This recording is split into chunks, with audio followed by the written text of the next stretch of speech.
Hello. Yo, yo, yo, welcome back to the second shift, where the end of your day is the start of ours. And the end of our day is the start of ours as well.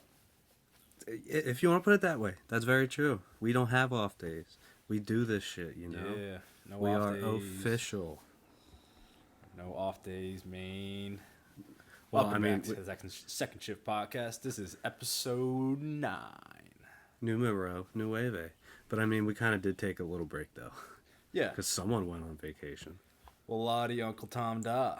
Liam goes on vacation to Breckenridge. How was it? What'd you do?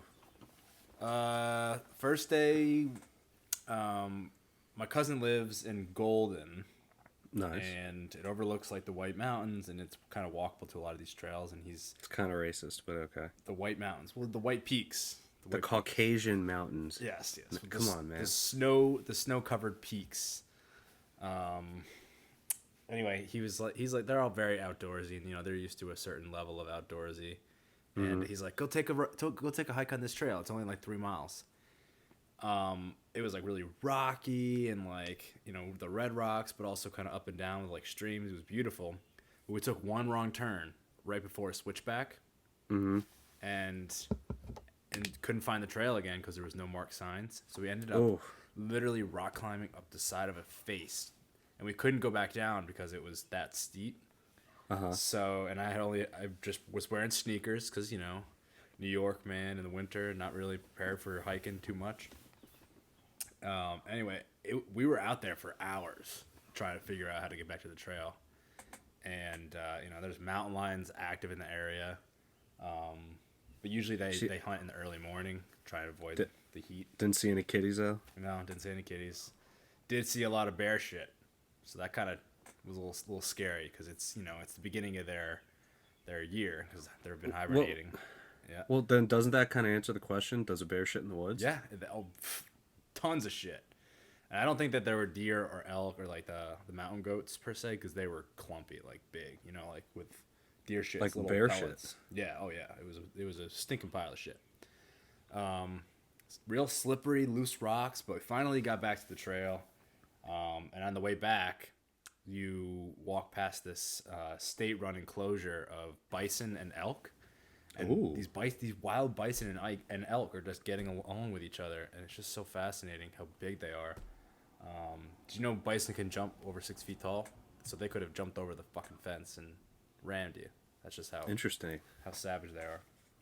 Anyway, it was a beautiful hike. It was kind of scary, but that was great. And then the rest of the trip, we just skied essentially. We first went to Keystone, and then Breckenridge, which is kind of infamous in its name. They're resort towns, Vail, Beaver Creek, and the snow is fantastic. At Breckenridge, they have these bowls that are created by the peaks. So essentially, you're above the tree line, so you're in, as a mountain made out of rock continues north. I mean, what the fuck am I saying? Gets high enough, continues north. Continues it's moving. north. It's moving on its journey north. No, the higher you get, it's above the tree line, so it's just rocks, and so they can't really get the lifts up there without essentially creating like a rift in the fucking Continental Divide, right? So, you get off, and there's some people will take their skis off and actually climb the peak. And I was like, well, I'm here. I got to do it or else I'm Might a as wuss. Let's go. And it was like climbing Everest. I mean, 35-mile-an-hour winds, ice in your I'm pretty sure face. Everest is a little bit quicker than that, but Yeah. And it was tough, man. There was a guy behind me that was like sticking his ski poles in my back saying, let's go. I was like, dude, I'm out of breath. What do you think this is? My average elevation's like maybe 800 feet above the ground. So I was gonna say you don't have that high altitude training. Yeah. I mean, I got to the top and I could taste blood in my throat. Like that's how crazy it was. Beautiful view. Essentially, you pick whichever way you want to go. It's just freedom.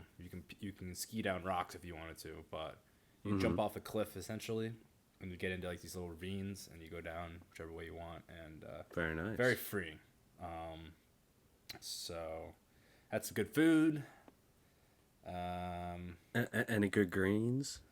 I couldn't really find much, and I think it's probably because we were in resort towns the whole time, and I feel like they don't want it to be Okay, I feel that. abundant crowd. Really, like the nearest dispensary was like 6 miles outside of the town, and we had to park our cars at a different lot, so we couldn't just go down and get them and like drive. Like if you were at the resort, you were staying there. So I was like, damn, I kind of want to travel out there, but we didn't even go to Denver because we just didn't have time. Mm-hmm. So next trip, I'll try out some of them bad boys. Yeah, man. Some of them joints. Yeah. No when do you pun think intended. you're gonna go this summer? Is that what you're thinking? I think we're trying to. Yeah. But I don't know. Might just try to like somewhere around here. Maybe go down to like Carolinas or something. Yeah. Absolutely. Yeah, man. Yeah, while you were gallivanting all across the United States, I was just here, watch my UFC fights. Mm-hmm. Oh, and we also the flight back, we were sitting on the tarmac in Denver for like an hour, and we're like, "What the fuck's going on? We're gonna miss our connector." Which was in Charlotte. We only had an hour to get from Terminal A to like Terminal C in Charlotte, and hour goes by, and they say, "Oh, it's mechanical troubles. We're gonna have to go back to the dock or whatever." And they're like, I'm like, "Oh fuck, I'm gonna miss this connector, no doubt." And then they say 30 people get off. We're too heavy. I was like, I don't see a lot of fat fucks on this plane. It just seems like this plane's shitty. And it was a Boeing too, and I was getting little, I had a little doo doo in the pants because Think you're gonna be the next Malaysia Airlines? maybe. So I'm like, I can't. If I get off this plane, there's no guarantee I'll even make it to Charlotte at all tonight. I'll just roll the dice. So we ended up getting to Charlotte like 2 hours after our connector was supposed to leave, and they put us in a hotel, but you could only take a cab there, and you had to wait in this like hour-long line in the parking lot of Charlotte just to catch a cab. Cabs are here. Yeah, and it was like a 6 mile drive into like this downtown center city of Charlotte. Did you see the baby? No, Ah, damn. but had a really good chicken sandwich though. Really good. They know what What'd you they're get doing on? down there.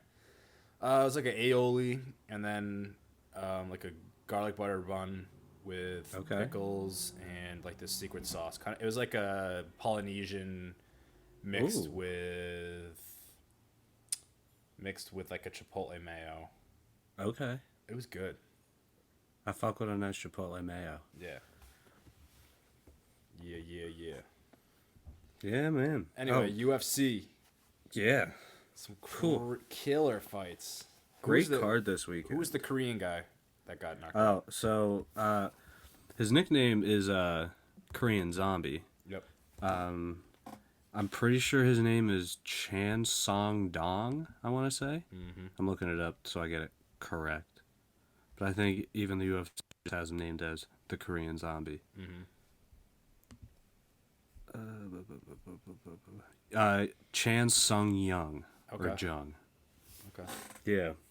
He took on featherweight champ Alexander Volkanovski, he's on a tear. And like that fight was almost kind of like he was playing with his food. Yeah. Yeah, Volk just kind of like he was just piecing him. Mm-hmm. That I agree with what he said. They definitely could have called the fight a little bit earlier, but Yeah, hey. I did see that he was getting pounded. His face was fucked up. Yep. But hey, Korean Zombie, he stuck in there. That dude got heart. I didn't watch the fight live, but did it seem like the Zombie had any chance of winning? Like, No. he was pretty much Not at all. overmatched the whole time. Okay, yeah. Oh, yeah. I figured that's what it It's seemed like that. Volkanovski, he's just getting better and better. Like I feel like he that dude just looked good. he exceeds expectations every time. Yeah, he looked really good. So it's like I mean, looking at the rankings right now, I mean, Max Holloway won. I like him, but who knows when the next time he's going to fight. He's been like ineligible for his past few fights. He already beat Brian Ortega. Yair Rodriguez could be a fight. Calvin Guitar, he's low, and then Korean Zombie again. So it's like top 5 doesn't really have anybody. Mm-hmm. So it's like I feel like it's just whoever challenges him. Right. What about the Ukrainian boy? Kamzat. Oh, Hamzat, yeah. Well, he's Chechen, so he's Chechen. Western Russia. He's deep in the motherland. But yeah, him and his fight with Gilbert Burns, that was a slugfest. They both just kept getting dropped. Mm-hmm. Went to decision, and Hamzat just inked it out. Yeah. But of course, Hamzat at the end was like, "Oh, he's not strong. He's not strong," even though his face was just as fucked up as Gilbert Burns' face was. Absolutely, it was. It was like the first time he actually got tested. I mean, any of his fights. Yeah. So it's definitely interesting, but pulled it out. He's now ranked, I think, third? Yeah, he's ranked third for welterweight. Oh, he is? Wow. Um, And then Sterling. oh, yeah. Yeah. That was Bantamweight title fight, right? mm-hmm. That one I honestly thought Peter Young kind of pulled away. You think? Yeah, I mean, no disrespect to Aljamain. Aljo's a hell of a fighter. But I don't know. I think Peter Yan just had it a little bit more. I feel like he had a bit more control. Yeah, it seemed like, I'm looking at the stats right now, way more strikes. Yeah. Like almost 50 more strikes. Aljo had back control a lot of the time, though. So I feel like because he had the control time, they kind of gave him a little more benefit of the doubt, even though he was being outstriked. Yeah.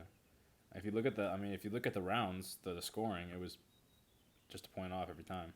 Yeah. Pretty much exactly even. Yeah, definitely a close fight, but it'll be interesting to see what happens in bantamweight. Because, I mean, TJ Dillashaw, even though he kind of just looks like someone with a very Napoleon complex, I feel like he can make a good go at Sterling. TJ Dillashaw has it. Jose Aldo, he's not bad. Yeah. Then you got Sean O'Malley, Sugar Sean at number 13 in that division. Sean. It'll be interesting to see what he does. Because, like, he's just been fed these easy people. Mm-hmm. But he's not complaining because he's making money off of his pop. Because, like, if he's on the card, mad people are showing up just for him. It doesn't matter who else is fighting. Doesn't matter where he's fighting in the card. People will watch his fight. Right. Huh. So he's definitely going to become a money cow for the UFC. But I don't know. He's definitely a lethal striker, but I feel like he gets a little cocky sometimes. Mm. He could go the way of fucking wow, completely Anderson Silva. Mm. I could see getting one of those kind of knockouts in where he's just showboating and then just pop.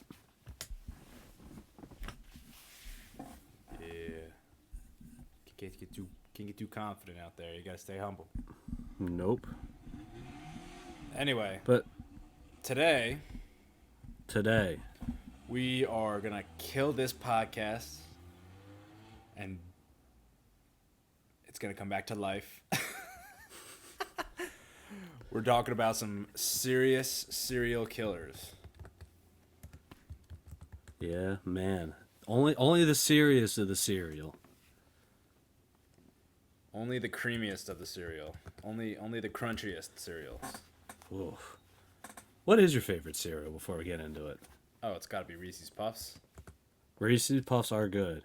How about you? So now, would that be your everyday cereal? Or is that? Well, like, all right. I'm actually a big fan of everyday Crave. cereal? Like if I was gonna have Crave every day, Okay. I would murder Crave every day.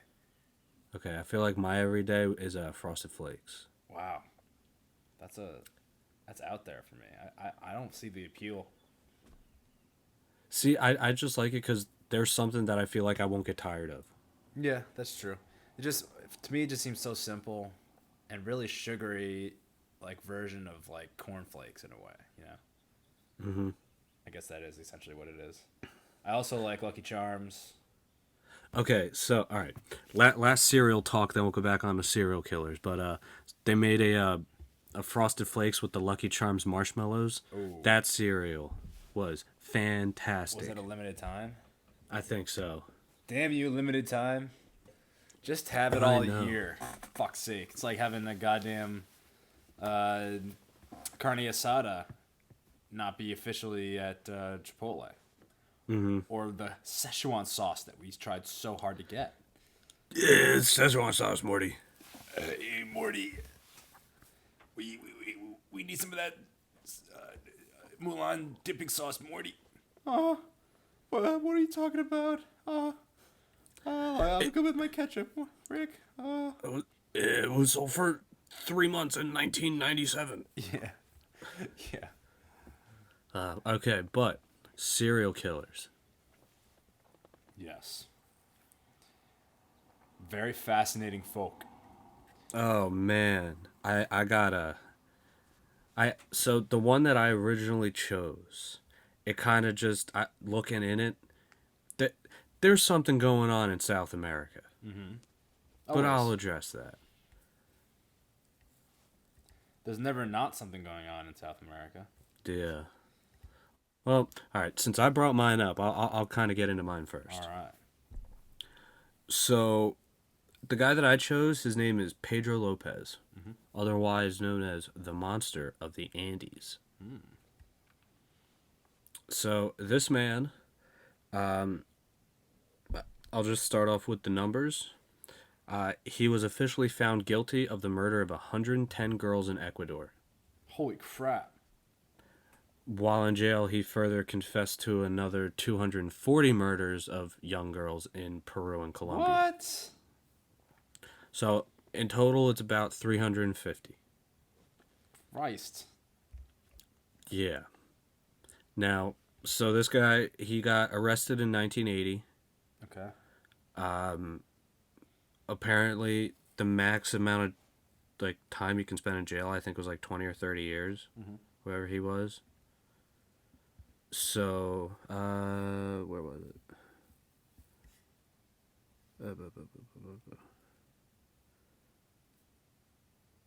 Okay, it doesn't say. But he was arrested in 1980, and he was released in 1998 on good behavior. Really? He posted $50 bail and left. What jail was he at? Like Pablo Escobar's hideout? It doesn't list the jail. It was like some secret one in Ecuador. Of course. He was probably living the dream. Yeah, but right now he's 73. He was released in 1998, and they say his most recent murder occurred in 2002, but they don't know where he is. My God. No way. So this man That's is most likely still out there. Do you know any old Hispanic dudes that are kind of creepy? I mean, I'm not. Yeah, that's gonna become a bad conversation. What, you don't know anybody that might be a little creepy? Oh no, I do. I know a lot. Oh, you do? Oh yeah. Oh, yeah. You used to work with few dudes in the restaurant, right? Dude, fucking so. This one guy, he was our head chef, and he was married, had kids, everything. He brought his kids into the kitchen, met all the servers. It was one day during the end of the summer season, and it was this one server's birthday. So what he did was he got her a pair of pink panties, a thong, and a gift certificate to a motel that's in Atlantic City. Oh my God. How old was this guy? He's maybe 45 and she's like 29. My God. He's married with kids. She has a kid. That's too funny. And yeah, that was given to her in the restaurant in front of people. Like, hey, let me know what room you're at. So he immediately got fired. That's too funny. But he was from Honduras, so couldn't be him. Okay. It's easy Yeah, enough to but lie about where you're from, though. You know what I mean? Like, especially very true. in the 80s. I mean, no technology really on hand to check for shit like that. So, Yeah. Yeah.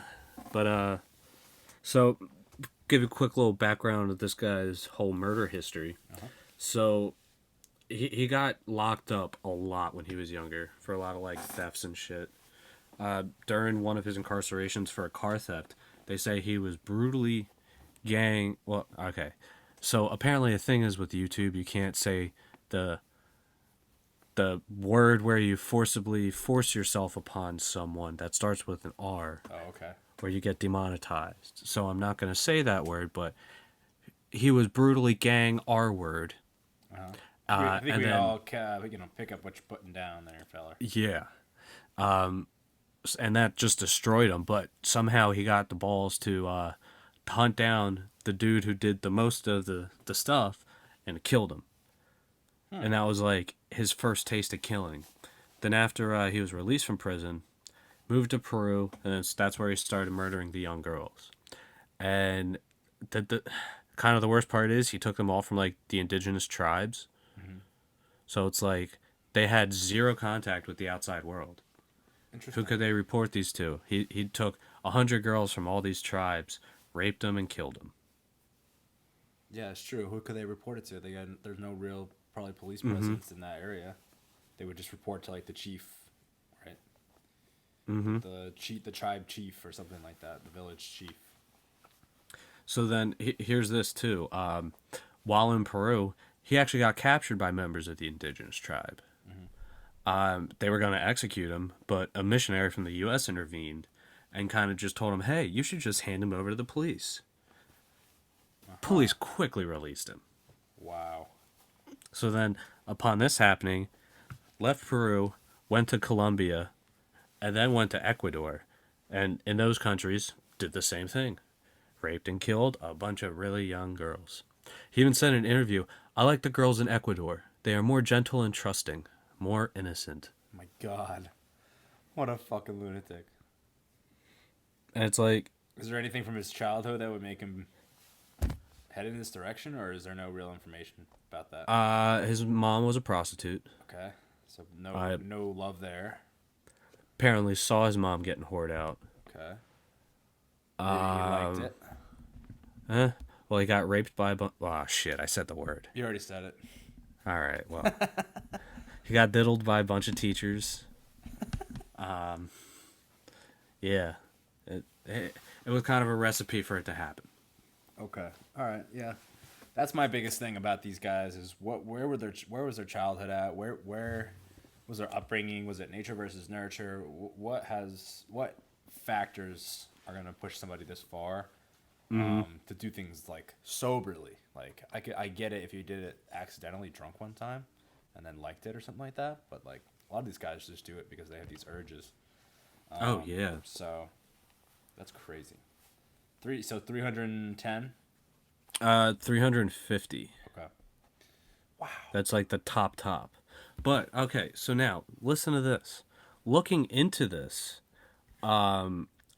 this time in South America from the 70s to the 90s, it was insane. Pablo There Escobar. were 1, 2, 3, 4 serial killers between the 70s and 90s who each killed over 100 people, and all of them kids. Well, not all of them. One of them was majority inmates, but the other 3 were kids. Jeez. All in the same time. They were even jailed at the same jail together in some cases. Oh, that's interesting. Maybe they were in collusion. Maybe, but it's they like bragged about what they were doing to each other. I just don't understand how it just happened so easily. Huh? Maybe it was like some Nazi influence or something. Could be, or it was just that, at the time maybe they were in a poorer state and they saw it as a way to take advantage of people and steal from them and have a sense of power. Because I know it's very corrupt maybe. countries is, if you're on the bottom, you kind of want to claw for any power that you can. Oh, you take scraps. Yeah. And if you can exploit something, you exploit the shit out of it. Right, and that's a lot of these serial killers. We're looking for that power. When you murder someone, what do you do to them after? What control do you have over them when they're lifeless? Mm-hmm. So, wow, that's crazy. Yeah. I wonder that would make for a really good Netflix show, like showing the four of them on their separate paths for like the first half of the season, and then halfway through they all get thrown into like, say for example, like San Jose prison, Mm-hmm. and they work up a way to like escape, or they work up a way to like be the kings of the jail, or like they make a pact when they leave that they're gonna like try and have a competition for murders or something like that, like a Illuminati ring, something. Okay. That'd be cool. What about this? There's two serial killers who have the same type, and they find themselves constantly competing for the same victim. Yeah. Oh, and it's a boy and a girl. Kind of like a Mr. and Mrs. Smith type thing. And then they fall in love, and they decide that what they really want is to be together and not to compete. So they want to kill together. Yeah, exactly. And then one day, the man is fed up, and he says, "You know what? I'm gonna get my fix one more last time." Yeah, He kills the wife. And then he kills himself. One last job. Boom. There's a movie right there. That's awesome. Hey, you hear it here. This is our idea. No one can steal it. You know what else is our idea? Yeah, Dick I do. dip. Dick dip. You know, do you ever come back from a college party? You got a fine honey, and you want to fool around a bit. But being in that basement, your junk's gonna stink. It's gonna be sweaty, covered in beer. She's not gonna want to put her face by it. So what do? Boom, dick dip. We got grape, green apple, watermelon, cherry, and don't you forget, strawberry. Dick dip. Now introducing the new flavor, menthol. Oh, that sounds Just painful. kidding. Mint. Essentially, we thought up this. Essentially, it looks like a hot tub for your dick, and Pretty much. and it's based off of the idea of fun dip. Where you stick your little Your little candy, stick in there. the candy stick in there, and get the sugar. Similar to that, where it makes it taste better, smell better, everybody's happy. So Make her really want to lit click on your lollipop. Dick Dip, please sponsor us. Oh wait, we are sponsored by. We are Dick Dip. Products. Oh, And this episode is sponsored by Dick Dip. we already have some offers from Spencer's shops, and we'll be presenting to them soon. TBD. TBD. We've been supposed to present to them for probably the past 5 years. Yeah. But, Well, bigger things came up. some things are more important. Hey, having the podcast, we could get some funds to make Dick Dip a real thing. Hey, why not? If you want to donate to Dick Dip, you just let us know, and we'll tell you where to shoot that Bitcoin, baby. So, there's one podcast I listen to, PKA.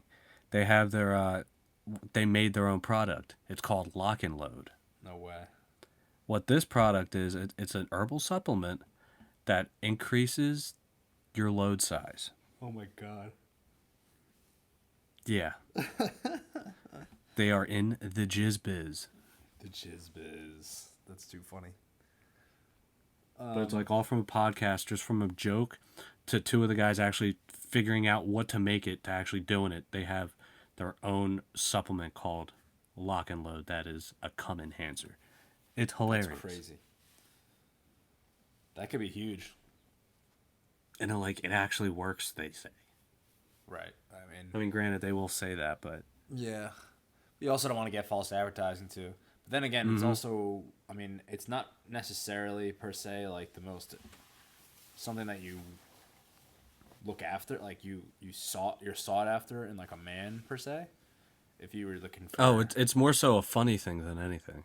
Oh yeah, I was thinking like if it for practical uses, like I don't think that's high on someone's list No, for not at all. enhancing. It would be more of like lasting longer, per se, right?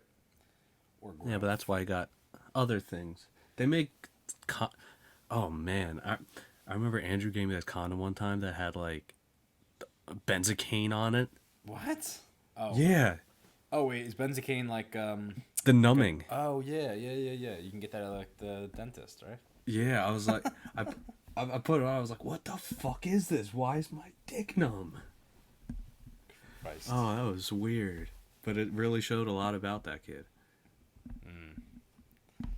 Sorry, Andrew, to put you on the spot like that. That's why you were dating Sophia. Oof. But that's another day. Anyway, so All right, let's get to your crazy Scott. oh yeah, I'll get to my Scott once I get out my swamp donkey. If you'll ever get out my swamp. So my serial killer, and he's not my favorite of all time, but his I'm glad you have it. Who is your favorite serial killer? oh, I don't know. Well, I'd have to look. we both know a girl who has a Richard Rodriguez, or what is it? Richard Ramirez? Richard is it Who's Robert that Ramirez? serial killer? He's either Richard or Robert. Oh, I forget. I think it's Richard Ramirez. Okay. I don't know. It's a double R. But we know a girl that has one of his quotes tattooed on her. Yes, big fan. So my serial killer is nicknamed the Kindly Killer, the Muswell Hill Killer, or the British Jeffrey Dahmer. Aye. So, Dennis Nielsen was born in Scotland in 1945 to Betty White. Not the Betty White that you may know and love, but one Scottish R.I.P. Betty White. Betty White. Married to a drunken former soldier named Ovi. His father was always an alcoholic, and he grew up in kind of an alienated household where his dad didn't give a shit about him, and actually left when he was 4, and the mom didn't really care about him either, because she was kind of always looking for like other men. She wasn't a prostitute, but she was kind of looking for someone else to settle down with. That's like a very common thing. Yeah, she was very cold and upbringings. distant, and Dennis found love in his grandparents, specifically his grandfather. Ew. Basically, the only father figure he had ever had, and took him on fishing trips and was really close to him. In Halloween of 1951, when he was 6, his grandpa had a heart attack in his fishing boat, and he couldn't believe it. Right, like he couldn't understand this idea of death, that someone was gone forever, and he was severely lonely, and his older brother actually bullied him a lot, and the older kids at school also bullied him a lot because he was kind of effeminate and didn't really do a lot of like the other boy stuff that the other kids did.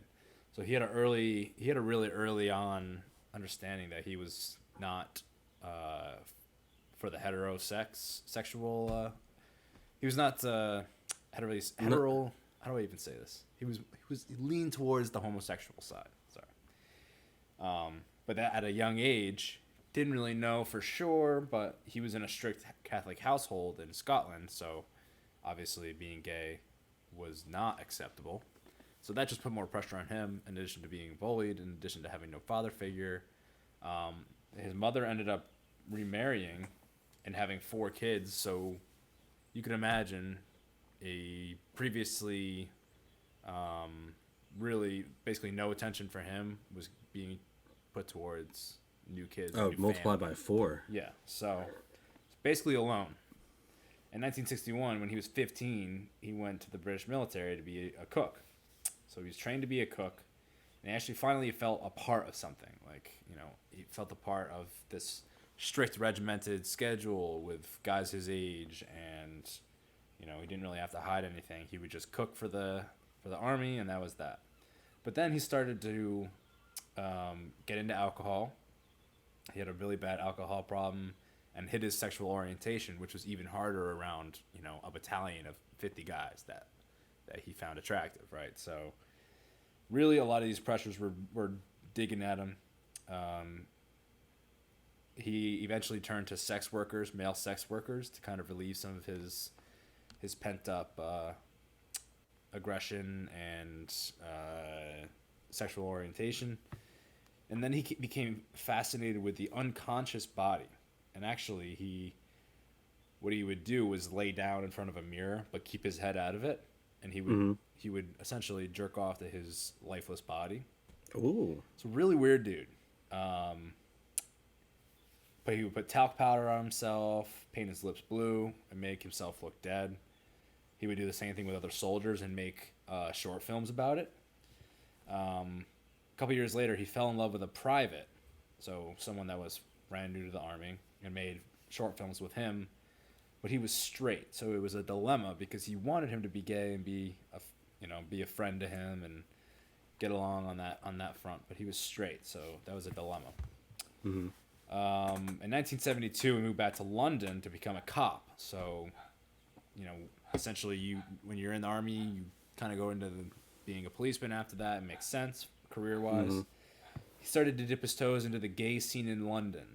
Having casual hookups with men at bars and clubs.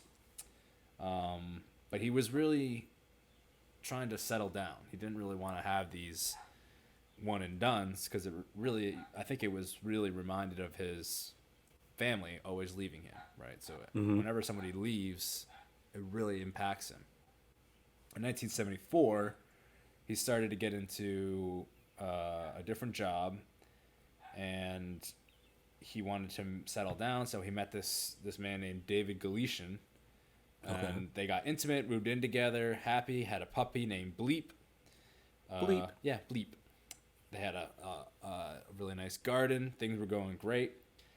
They made short films together. 1978, there's footage of him being very controlling and very demanding and treating David in a really bad way. So David was fed up and left. This is 1978. Mm-hmm. And from here on, he started to get into a really bad alcohol problem. And he was really trying to find someone to fill the void that David had left. And so he starts hitting on this 14-year-old at a bar named Stephen Holmes. Stephen Holmes was an Irishman, and he was in town for a concert. And he lied and was able to drink at the bar because he looked a little older. Mm-hmm. And so he brought him back to his apartment. They got drunk, got into bed, passed out together. When Dennis Nilsson awoke, he had to, air quotes, keep Stephen from leaving. So he grabbed a tie and wrapped it around his neck and choked him until he was almost dead. But when he realized he was still breathing, he drowned him in a bucket of water. Oh. Now, that day, he spent the entire day bathing and dressing him, jerked off onto him, realized his fantasy was necrophilia, and wrapped the body in a curtain and stuffed it under the floorboards. The police never showed because 14-year-old from Ireland, kind of hard to trace back. Mm-hmm. Especially in those times. Yeah. So he was thinking that the drinking was the problem. The drinking brought out the worst in him, so he refrained from drinking, thinking that was the issue. In 1979, he met Ken, a 23-year-old college student, and brought him back to his apartment. They got along well. He understood him. And then they discussed music, and he said, I actually really want you to listen to this great album that I have. You can listen to it on the headphones. So what he did was put the headphones around this guy and then strangled him while he was listening to the headphones. But he strangled him with the cord. So when he pulled the cord out, his favorite songs were playing as he was murdering. So he was basically in this euphoric trance of his fantasy. And then, did the same routine, washed, shaved him, put makeup on him, talc powder, dressed, slept next to him for weeks, photographs, posing, sexually abusing him day in and day night.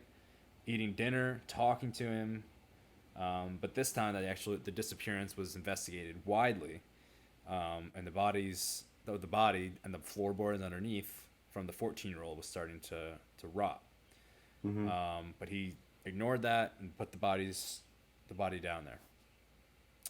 From there, he started to go into a killing spree. In 1980, he killed 7 men in a 6-month span. Nice. And from there, it was kind of his fantasy. Mm-hmm. Over the next couple of years,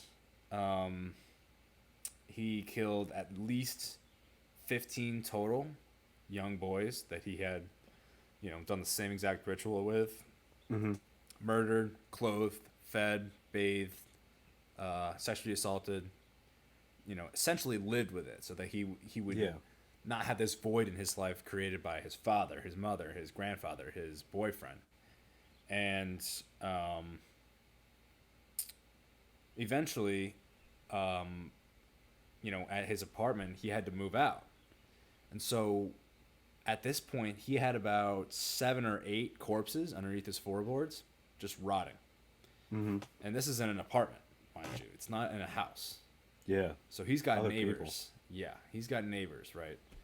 So he goes out back and one by one, essentially with his cooking experience, used the butcher knives and dismembered them, had a bonfire in the backyard, and threw in the scraps one by one. And essentially what he did was he put tires in the fire as well and masked the scent. So nobody really batted an eye. A couple months later, he moved out, continues on his killing spree in his new apartment, and, continues with the floorboards, and, it's getting worse and worse.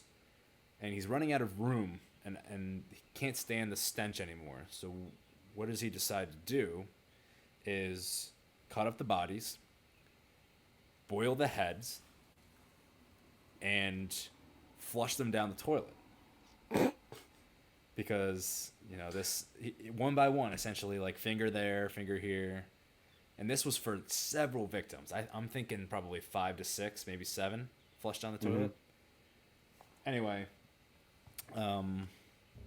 after about like a couple days, the tenants in the apartment their water started to get backed up. Toilets wouldn't flush, shower wouldn't turn on, faucets wouldn't turn on. Oh. And they came together as like the homeowners association and decided they wanted to write a letter to the landlord. And guess who decides that he wants to write the letter to make it look like he wasn't a victim? Dennis Nielsen.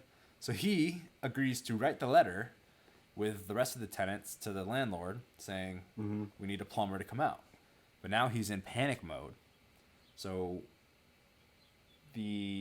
essentially he goes down there to the sewer and to the pipes and frantically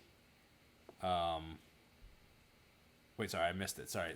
They actually did get a plumber there. And he realized that it must have been either an animal carcass or something, because he smelled meat, flesh rotting inside of the sewer. And he said, these things are completely backed up by flesh. I don't know if it's human. I hope it's not, but it could be an animal. Anyway, they get a full investigation done with the plumbing. But the night before, Dennis goes down there and starts to clean it all out. And so when the official plumber comes back to take his boss down there to show him what happened and what the blockage was, essentially there was nothing left. And so one of the tenants was like, actually, I heard the guy above me walking around all night long, pacing in his apartment, and he literally never slept. He was going in and out all night long. And so finally the cops went up there and realized that it was him. And so that's just the craziest way for him to get caught. Like, the whole apartment building's water is getting blocked by human remains. So yeah, Yeah, Shit. that's my guy. So in total, I think he ended up with about 16, um, 16 murders. He was in jail, I think until 2018. I think he passed away in 2018 in jail. Look at all that hard work just flushed down the toilet. Nice. Have you heard John Mulaney's story about how there was a cannibal in his apartment building? I don't think so. Yeah, in New York. I'll have to look There that was up. a.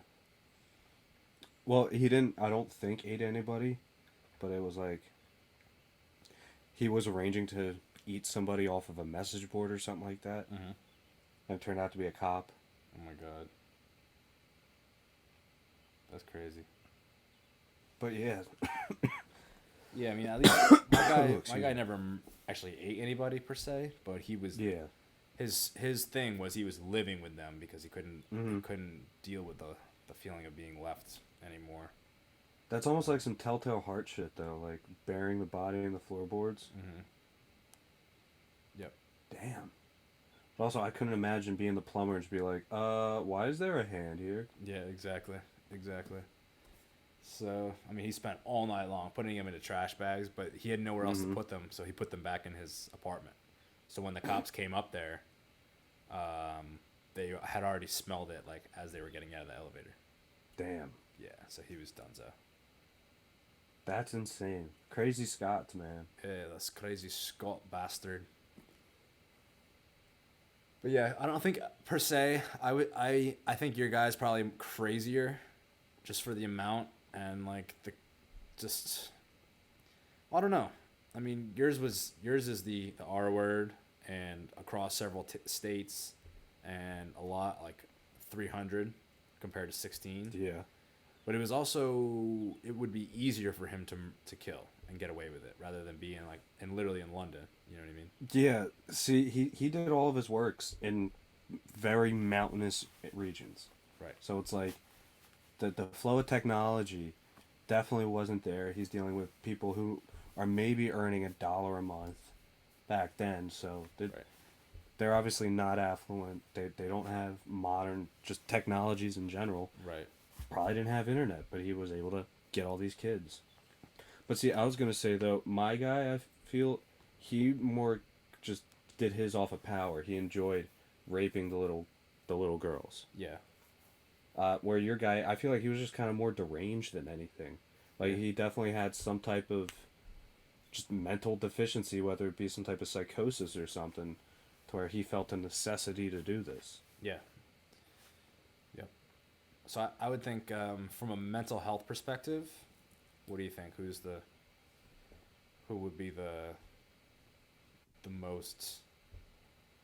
Who's the craziest? Uh, I think I'm going with yours. so, in terms of overall craziness, I would say yours. But in terms of like being able to, or being able to like hide it well, your guy definitely hid his well because he had to try and act normal. Right. My dude was just some power hungry dude in South America who could do what he wants. That's true. He probably thought he had the same powers like Pablo Escobar. Mm-hmm. He thought nothing can touch him, no one can hurt him, and if something happens, he'll get out of it through his connections. Yeah. Your guy, it's like he was battling something. He had to fight to be normal, and he had to hide everything he did because he was afraid of not. I don't even feel like it's him getting caught. It's him like being found out and being told that he's weird. Yeah. Yep. I think his deeds were harder to do. Yeah. Having to live that second life where your guy could just prance around. So I would Mm-hmm. say so like honestly if he had that access to that, I bet you he would be close to the 300s as well if he had the choice. He would probably be up there.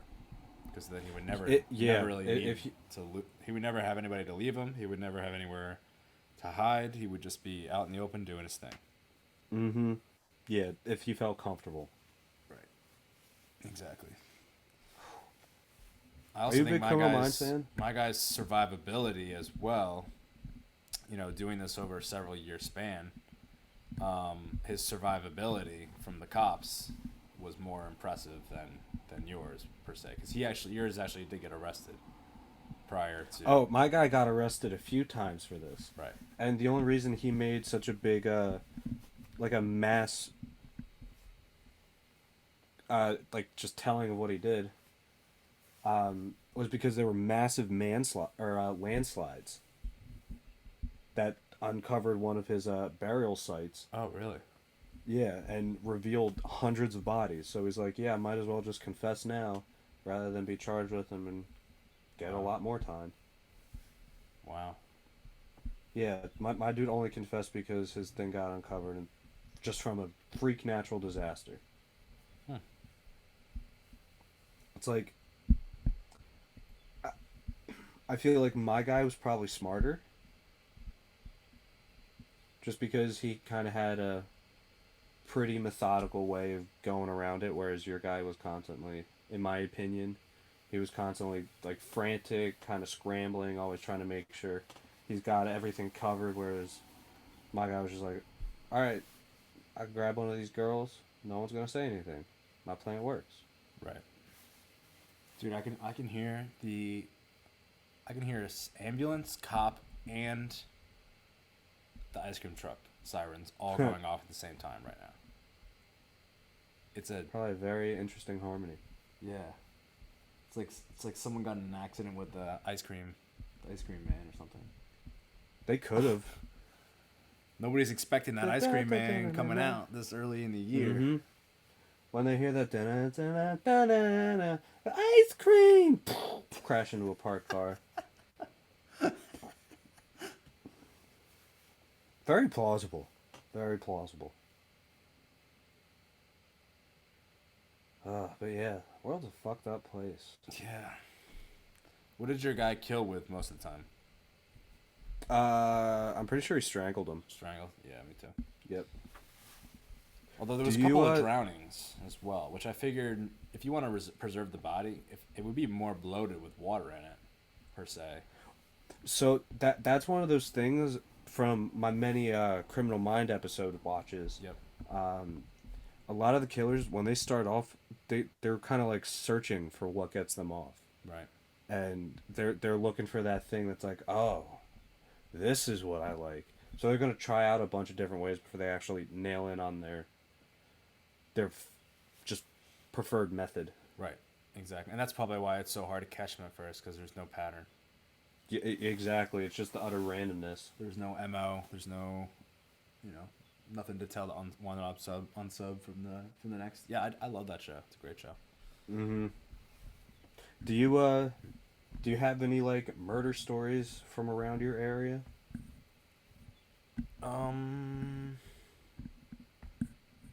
Not really. We just have that guy, the Ponzi scheme where he like had the women tell him their secrets and then held them hostage essentially with like the branding and then forget the hell it's called. Was that the In Excess or whatever? No, that's a boy band. I think I know what you're talking about. Yeah, though. yeah. That was like right in our area. Interesting. There was like an Adirondack murderer, but I'd have to look Mm-hmm. that up. I don't know the details on it.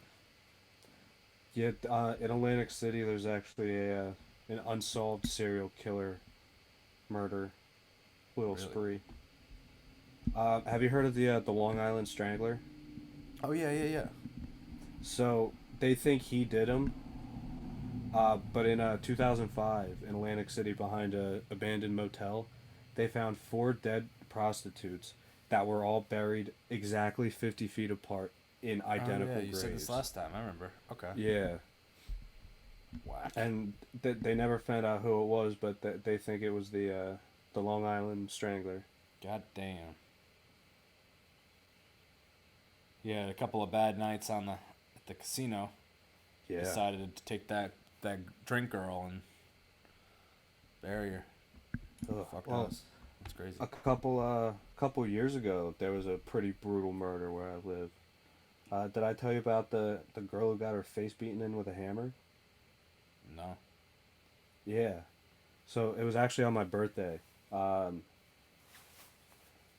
it was like 3 o'clock in the morning. Husband just utterly destroys his wife with a hammer. Holy shit. And there's actually a lot of rumor going around because on that same morning, like a couple hours after the murder actually happened, a cop killed himself. Really? Now the story goes is that she revealed to her husband that she was in a relationship or she was hooking up with somebody else, and this was never confirmed, but she was apparently pregnant with his kid. Ooh. And when she told him who it was, him being like a heroin addict, he got really nervous because it was a cop, and he flipped.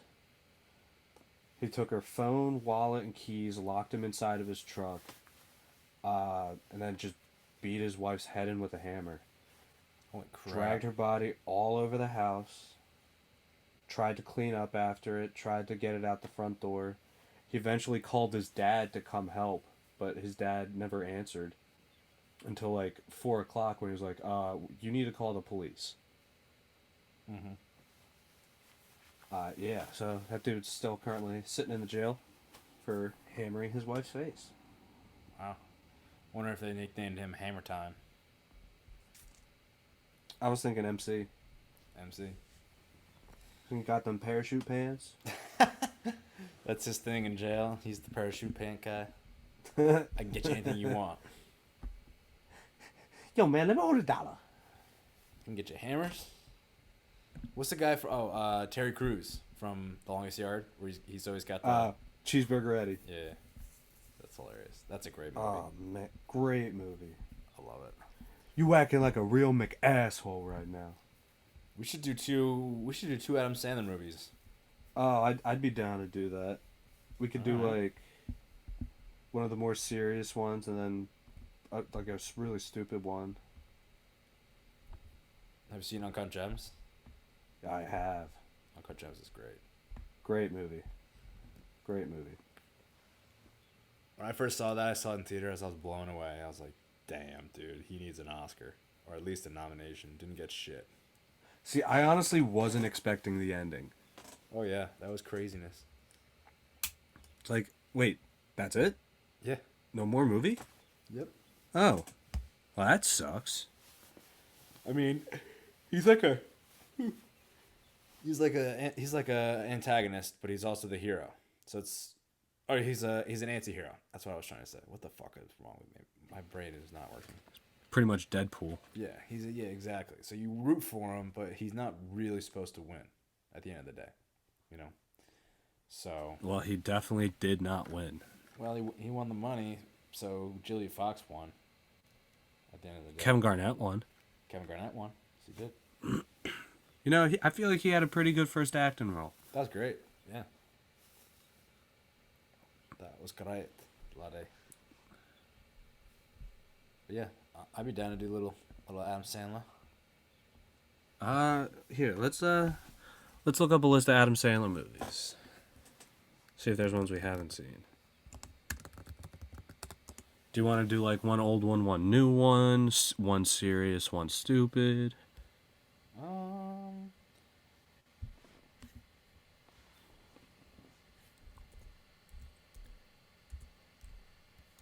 Well, he's actually coming out with a new one. The one that he shot at LaSalle. Oh, Hustle. Yeah. When is that supposed to come out? I think June. Let me see. Yeah, released June 10th. Yeah. Well, should we wait for the Adam Sandler episode for that one then? I think we should wait then. Yeah, let's wait. Okay. All right. Well, all right. You want to do a so little for next week, Tarantino? we could do a Quentin one. But okay, what day do you want to record next week? Because next Wednesday is 4/20. Yes, it is. We could do that. We could probably do Wednesday, I think. Should be fine. Definitely down to do a Wednesday. I think we should do an episode where we watch a movie or something, but I also can ask you your opinion on something, and you can just answer it as high as you want. That's fine with me. Like I'll ask I'd you be like down for. a 10-question quiz or something like that, and see what your answers are. That'd be cool. Give me some Jeopardy questions. Ooh, that'd be cool.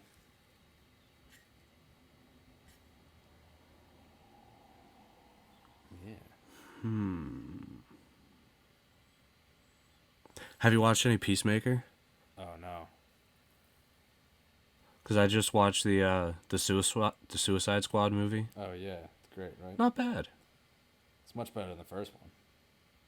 I wasn't gonna watch the first one.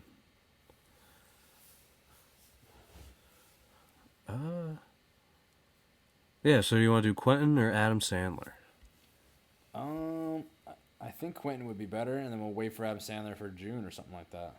Okay. Then we could do his new movie and then an older, like funnier movie, and just kind of compare where they're at, something like that. Something along those lines, mate. All right. Now, what are we gonna choose from Quentin though? Because there is a great, just Do you want to do list of movies to watch. You want to do two that have the same actor and compare the actors in it, or like Kill Bill Volume 1 and Volume 2? yeah, we could if you want, or we could do something with Sammy Jackson. Who else comes back a lot? Do like a Pulp Fiction and Django? Could do that. Because What about Sam's in Django, right? Sam Jackson? Yeah, he is. Well, what were you thinking? I kind of want to do Inglourious Bastards. I love Inglourious Bastards. But who else will we do there? I mean, we could just do Pulp Fiction and Inglourious Bastards. Just have a great Quentin movie watch. That would be fantastic. Let's do it. Sweet. Whew. It'll pretty much just be a continuation of our previous Pulp Fiction talks. Oh hell yeah. Oh hell yeah. Oh hell yeah. Oh yeah, and then we got NBA playoffs starting. The play-in games are tonight. Hopefully the Nets get out of this play-in series because I really don't want to face them as a Sixers fan. Yeah, and if Ben Simmons comes back, that's gonna suck. Well, they're saying definitely not in the first round. Really? They're gonna keep pushing that off until he can't play anymore or whatever. Crazy. Well, he put in that the arbitration for to get all of his salary back. He's not getting that. No. The Nets are up by 20. Damn. At the end of the first, so I don't know if that's gonna work out too well. Yeah. Good thing I didn't put a bet on this game. True. Kyrie's got 11. Naturally. When do the Sixers play tomorrow? Nah, they don't play for a bit. Let me see. Oh, they gotta buy. Well, no, Saturday. they're doing the play-in tournament right now, so that'll be a couple days. Maybe they'll play this weekend. Saturday. How many? Yeah. How many playing game? Oh, so it's like a plan to get the last spot. Yeah, so it's 7-8 versus 9 and 10. The winner of 7-8 moves on. Yep. The loser of 7-8 plays the winner of 9 and 10. The loser of 9 and 10 is done. Okay. So then the winner of that final game is the 8 seed, whereas the 7 seed is the regular 7 seed. Gotcha. Okay. All right. Definitely makes it interesting, though. Indeed it does. Indeed it does. Well, we will be back with some really interesting conversation next week. Yes, we will. Great movies, that is great for conversation. Sure. We're going to grab some buds and chill 2.0. TM. That's our original. Yes, nice trademark. That is our original podcast, ladies and gents. It's a great name. I think it was a little too long though. Garth and Buzz. Yeah, we could have always done like an acronym. GSBAC. AC. G's back. G's back. Oh, that's literally the. What's your favorite comeback story? Kim Kardashian. Well, she got cum on her back in the video. That's such a good fucking. That's such a great scene. That was a blooper, wasn't it? Yeah. Yeah, they should have kept. There's no way they could use that in the actual show. I know. NBC wouldn't ever let him do that. No. Maybe Just not. thank God it made the bloopers. I know. He's too funny. Well, all right, ladies and germs. It's time for us to clock out. Get our much needed rest for the upcoming work week. Rest in peace, Gilbert Gottfried. Oh, rest in peace, Gilbert. And we'll catch you on the flippity flip. On the flippity flip. I was the parrot from Aladdin. I literally think my one cat would talk like Gilbert Gottfried. Yeah. The one that crawls across the floor? Yep. He's just like, I really don't like this new cat food. It doesn't taste good. All right, ladies and germs. Get you on the flippity flip. Catch y'all guys. See you later on 420.